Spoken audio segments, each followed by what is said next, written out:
Hello વિદ્યાર્થી મિત્રો, એજ્યુટેકનો ચેનલમાં આપનું સ્વાગત છે। આજે આપણે શીખીશું ધોરણ 10ની વિજ્ઞાન વિષયની તારીખ 8/8/2024ના રોજ લેવાયેલી એકમ કસોટીની પ્રશ્ન બેંકનું સોલ્યુશન। વિદ્યાર્થી મિત્રો, તારીખ 8ના રોજ લેવાયેલી સંપૂર્ણ પ્રશ્ન બેંકનું સોલ્યુશન અહીં આપણે શીખીશું। તો ચાલો શીખીએ ધોરણ 10ની પ્રશ્ન બેંકનું સોલ્યુશન। તારીખ 8ના દિવસે લેવાયેલી પ્રશ્ન બેંકમાં પ્રકરણ 5 અને 9નો સમાવેશ કરવામાં આવ્યો છે। તેની અંદરથી ધોરણ 10ની પ્રશ્ન બેંકમાં પ્રકરણ 5 અને 9નો સમાવેશ કરવામાં આવ્યો છે। સંપૂર્ણ પ્રશ્ન બેંકનું સોલ્યુશન જોઈએ। વિભાગ એ પ્રશ્ન નંબર 1 એ આ વિભાગમાં કુલ 15 પ્રશ્ન છે। દરેકના જવાબ આપણે લખીએ। સાચો વિકલ્પ પસંદ કરો। સવાલ નંબર 1, ગ્લુકોઝ, કોષરસ, પાયરુવેટ, યીસ્ટ, ખાલી જગ્યા પ્લસ કાર્બન ડાયોક્સાઇડ પ્લસ ઉર્જા, જવાબ થશે ઇથેનોલ। 2, મનુષ્યના મૂત્રપિંડ એ ખાલી જગ્યા તંત્ર સાથે સંકળાયેલો છે, ઉત્સર્જન તંત્ર સાથે। 3, જો કોઈ અરીસાથી પ્રતિબિંબિત આભાસી ચત્તુ અને મોટું છે તો આ અરીસો ખાલી જગ્યા હશે, તો માત્ર અંતર્ગોળ અરીસો હશે। ત્યારબાદ આપેલા વિધાનો ખરા છે કે ખોટા તે જણાવો। વિધાનો વાંચવાના છે, સમજવાના છે અને તે ખરા છે કે ખોટા લખવાનું છે। પહેલું સાચું થશે, બીજું ખોટું, ત્રીજું ખોટું અને ચોથું સાચું થશે। ત્યારબાદ ખાલી જગ્યા પૂરો। 8, રંધ્રો કે છિદ્રોના ખુલવા બંધ થવાની ક્રિયાને ખાલી જગ્યા કહે છે, તો રક્ષક કોષો। 9, જઠરમાંથી નાના આંતરડામાં જતો ખોરાકનો જથ્થો મુદ્રિકા સ્નાયુથી પેશી દ્વારા નિયંત્રિત થાય છે। 10, મોટવણીનું મૂલ્ય ઘન હોય તો પ્રતિબિંબ ચત્તુ હોય છે।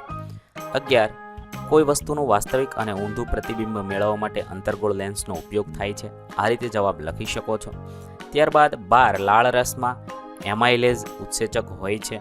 13, જો શુદ્ધિકારક લેન્સનો પાવર -1.5D હોય તો સૂચવેલો લેન્સ અંતર્ગોળ છે।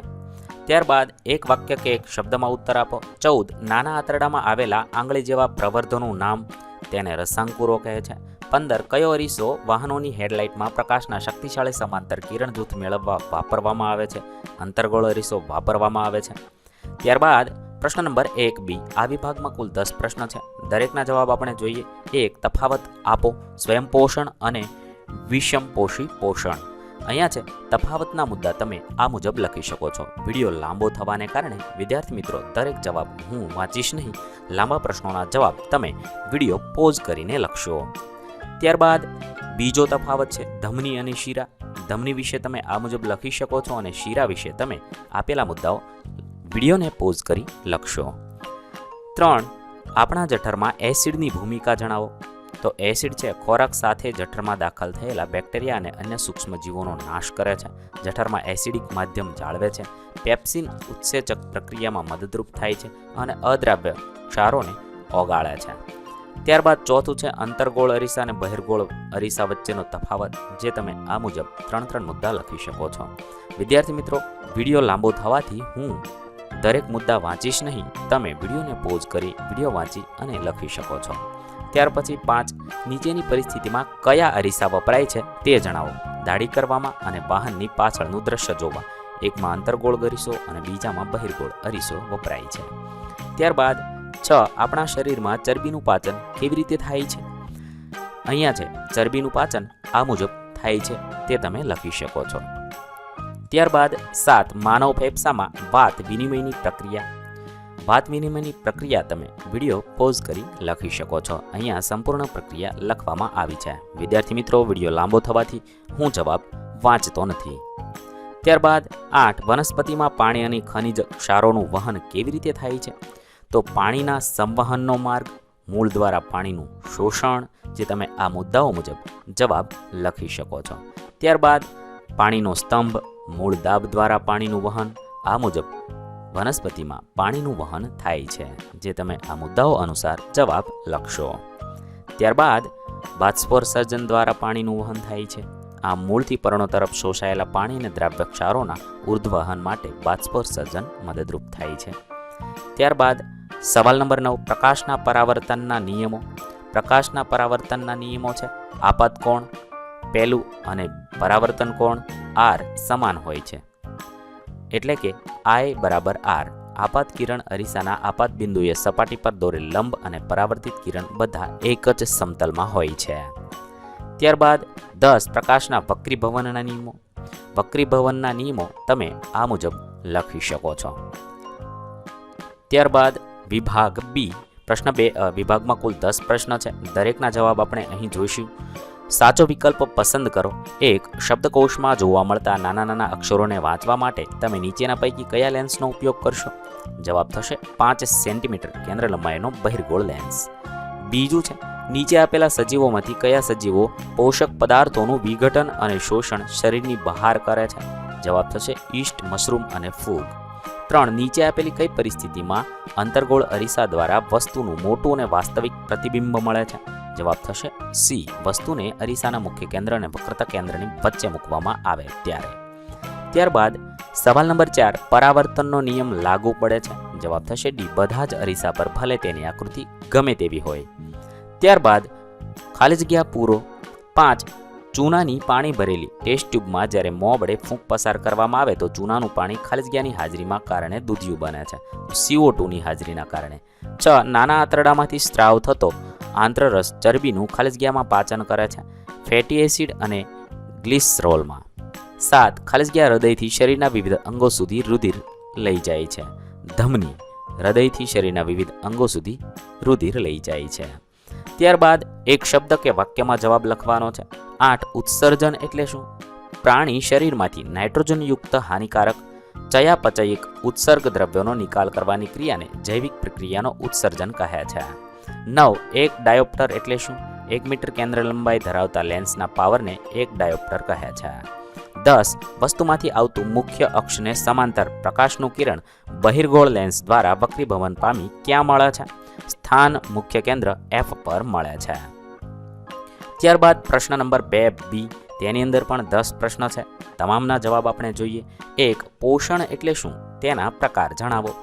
ઉર્જાના સ્ત્રોતને ખોરાક રૂપે બહારથી સજીવના શરીરની અંદર દાખલ કરવાની ક્રિયાને પોષણ કહે છે. તેના 2 પ્રકાર છે, સ્વયં પોષણ અને વિષમપોષી પોષણ. ત્યારબાદ 2. શ્વસન એટલે શું? તેના પ્રકાર જણાવો.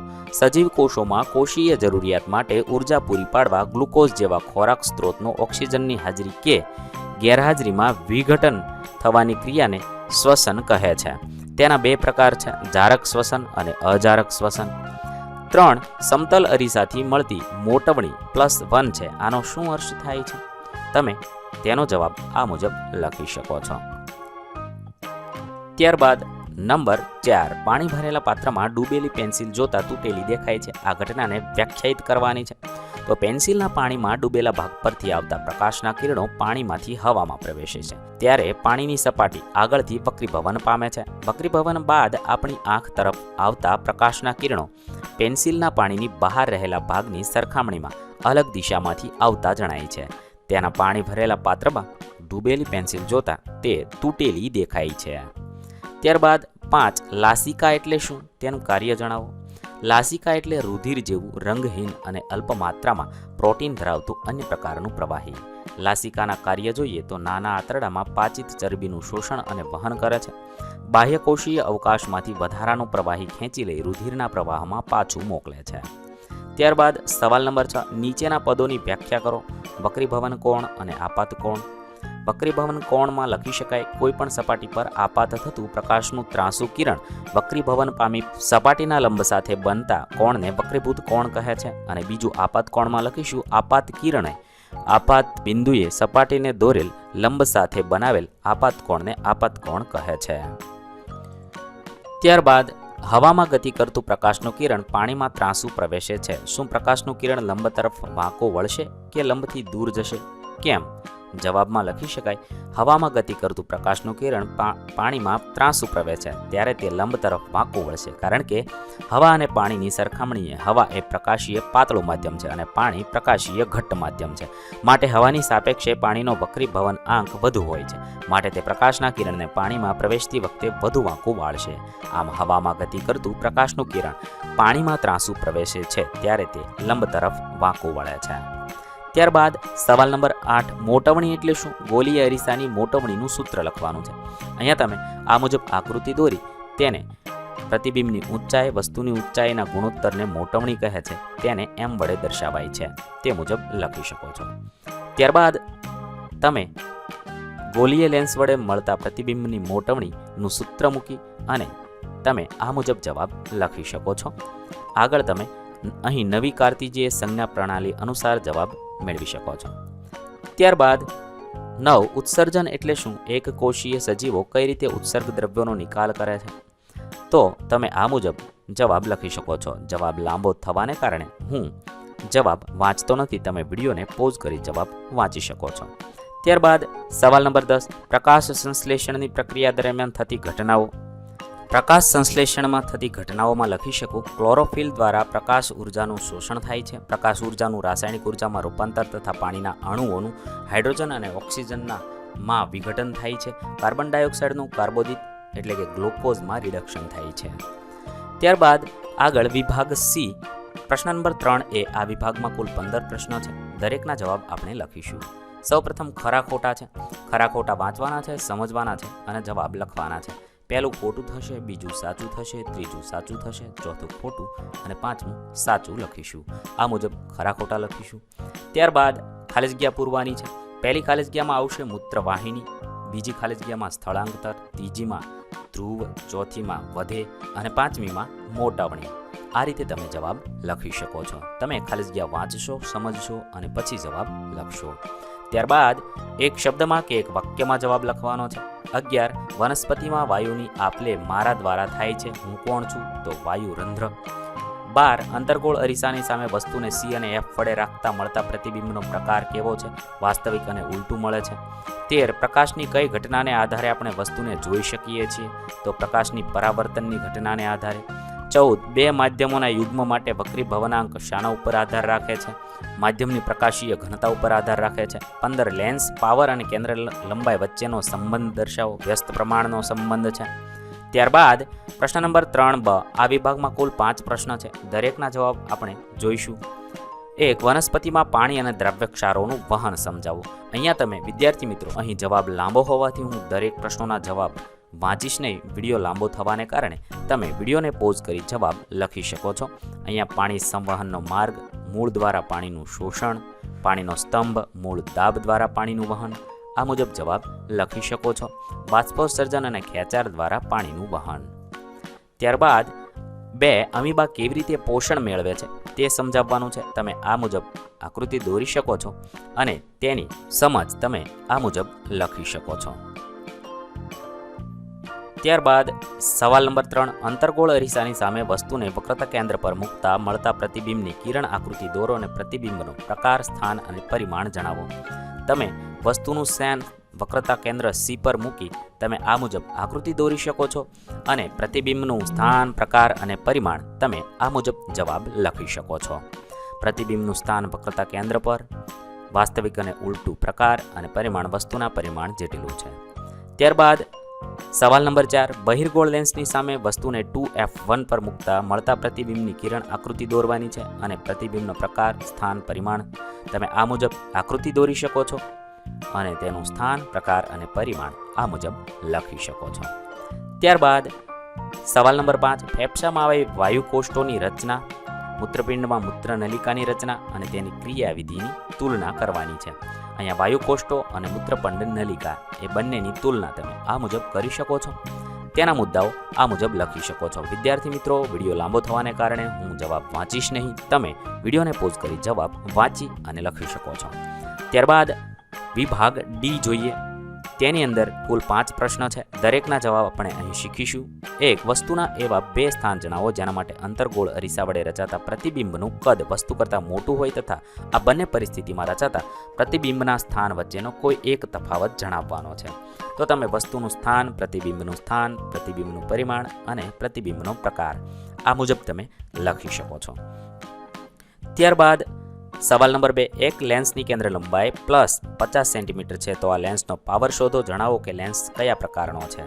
તમે તેનો જવાબ આ મુજબ લખી શકો છો અને તે લેન્સ બહિર્ગોળ લેન્સ હશે તે તમે લખી શકો છો.